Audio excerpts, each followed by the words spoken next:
And I realized that there was a complete misconnect economically because Sky One means nothing to me. I live in Australia.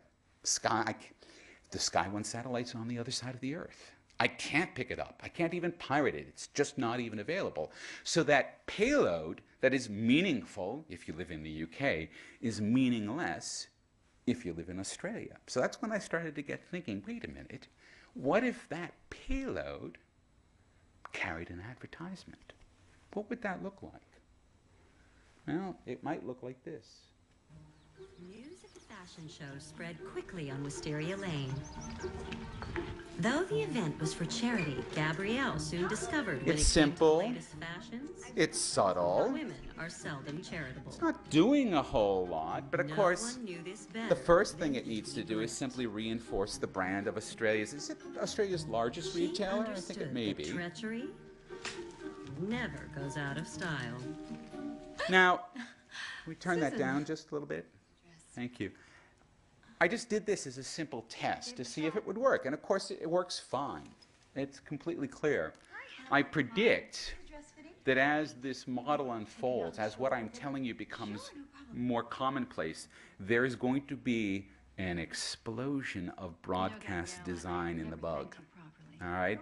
Because everyone's going to be fighting a subtle war between producing a bug that gets a lot of information across and a bug that the viewer finds obnoxious. And there's a real balance point that's going to be located there. My bug is quiet because I only barely use After Effects. I really just have started. Otherwise, I'd have it flipping and doing things, and singing and dancing. But right now, it's just telling you that it's Meyer. Bigly. Okay. No, you tell that son of a bitch Tanaka that if he doesn't call me in an hour, I'm going to go down to his office, find him, and kick his ass. Ladies. Trouble at work? Now, I thought I was onto something. I thought, this is a unique idea I've come up with. I've got to tell the world. My God, it's amazing.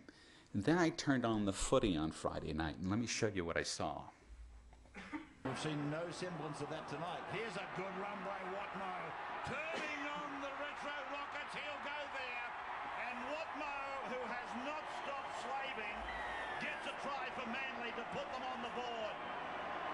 Yeah, if anyone deserves a try tonight for the side that is going to get beaten, it is Anthony Watmo. He's really troubled the opposition on the rare occasions where they've had some ball control.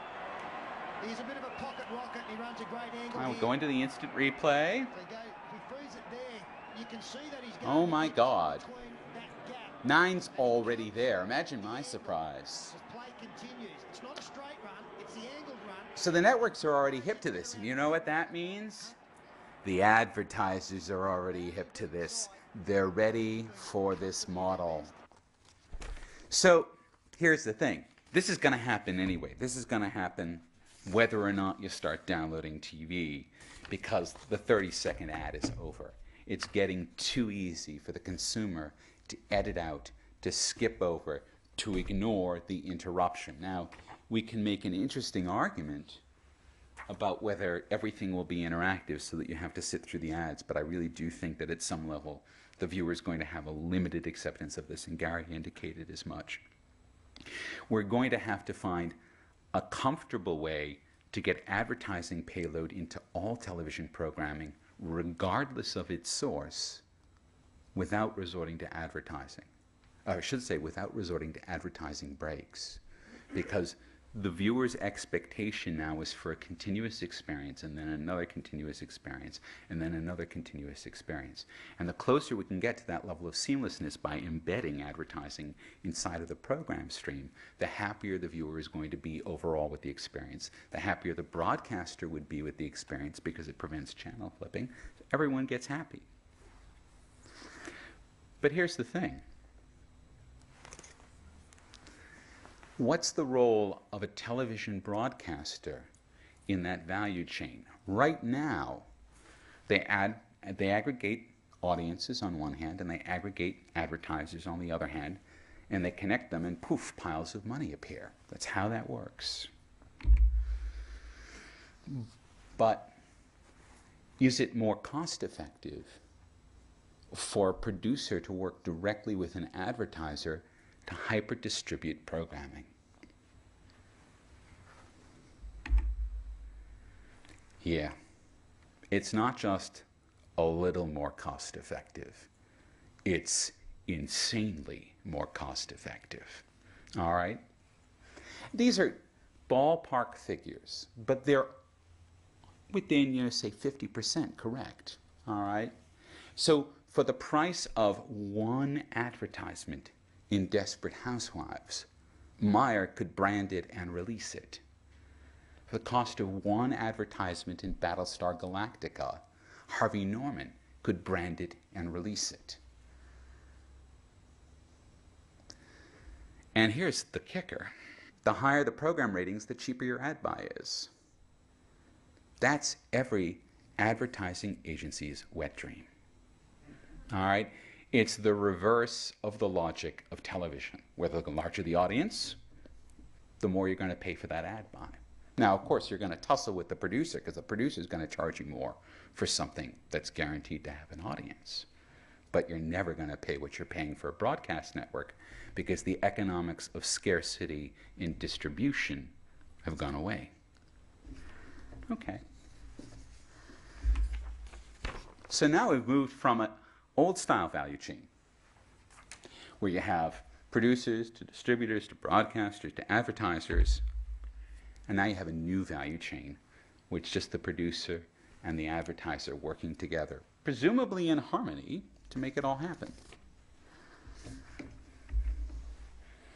Now, we've got to start addressing some questions that get raised by this model immediately. Could this model work in the United States, where a lot of this programming, for instance, Desperate Housewives, gets made? Can it scale up to that level?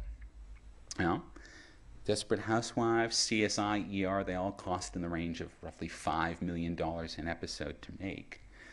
Can you attach enough advertisers to an episode of that program to justify hyper-distributing it? Even if you take the raw economics of Australia and multiply them by 15, the difference in the population, all right, your ad buy costs in America are only going to be slightly more expensive than the distribution costs are here in Australia.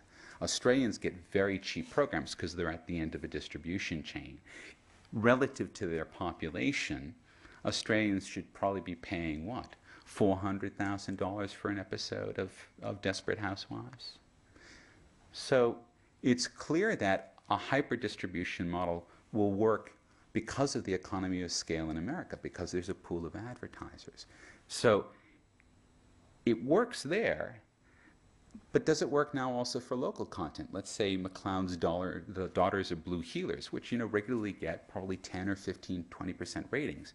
And it's well known that a broadcast network will not cover the production costs of a local television production. They simply refuse to do it. They cover what is in the order of 30, 35% of the production cost, I believe.